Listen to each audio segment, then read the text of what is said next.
their issue with the council, okay, so let's say they presume you were correct in that they say the council is legitimate. Yes. Is there concern then that things are just murky and need to be less murkified? Or is it that, no, you've said some things that are absolutely wrong and illegitimate and break with the tradition? Which is that? And I suppose you might get, depends on who you ask in the society, I suppose. But yeah, and I think there is a clear sense that, especially in the document on religious liberty, Michael, I'll tell you for myself, I find it extremely difficult to reconcile what this document teaches with what tradition previously held up to that point. Now, some people will say what I'm referring to, for instance, Pope Leo XIII, Immortale Dei, where he talks about the relationship between church and state. Proponents of the Declaration on Religious Liberty of Vatican II will say, yeah, that's fine. Holy Father really did say that at the time that he said it, but that was disciplinary.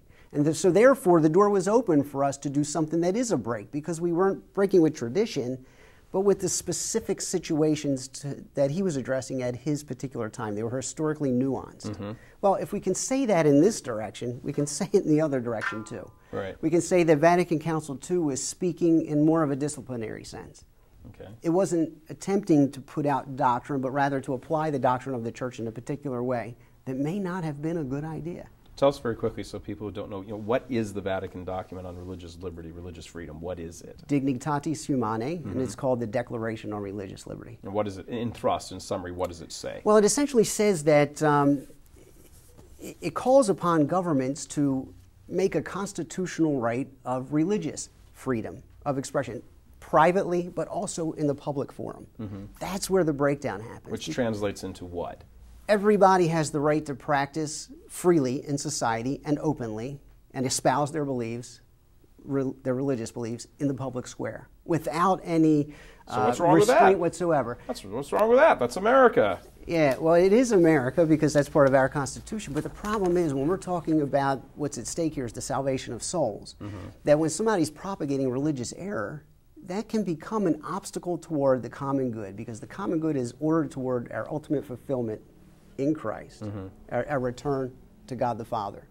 That path can be interrupted by error. And so it's kind of like screaming fire in a crowded theater. Yeah, maybe you can do it technically, but you can endanger people in the process. Sure. And so the church had previously taught the Catholic Church alone has an exclusive claim to absolute freedom because she was founded by Christ the King and is the unique custodian of religious truth. The other false religions... Thomas More was martyred for. Exactly. The other religions are false religions, and it's okay for a government to suppress their expression in the public square, but it's often... in the public square. In the public square. Doesn't mean you not can start privately. pogroms about them. And no, exactly. Yeah. The church has always taught that there can be no coercion in matters of faith. Right. Consistently throughout its history.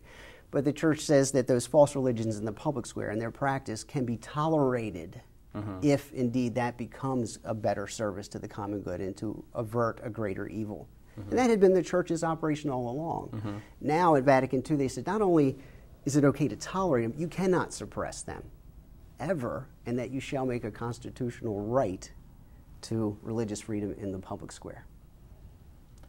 And that is more of the stumbling block, isn't it, for the SSPX than actually the Mass? No question, especially today, given Summorum Pontificum, which makes the availability of the traditional liturgy available to every priest. Well, I think that's helpful for viewers to understand as well, that it really is, it never really sort of was about the Mass. That was just sort of the big, glaring marquee. Exactly. The Mass, Latin Mass. Well, the Latin Mass is, I think a lot of people, when the Holy Father issued his motu proprio, I think a lot of people said, oh, well, that's it, society's all fine. Well, no, because there was this other thing that has always really been the issue. Truly. It wasn't the Mass was a break, they say, with the tradition and all this, but we always had access to that.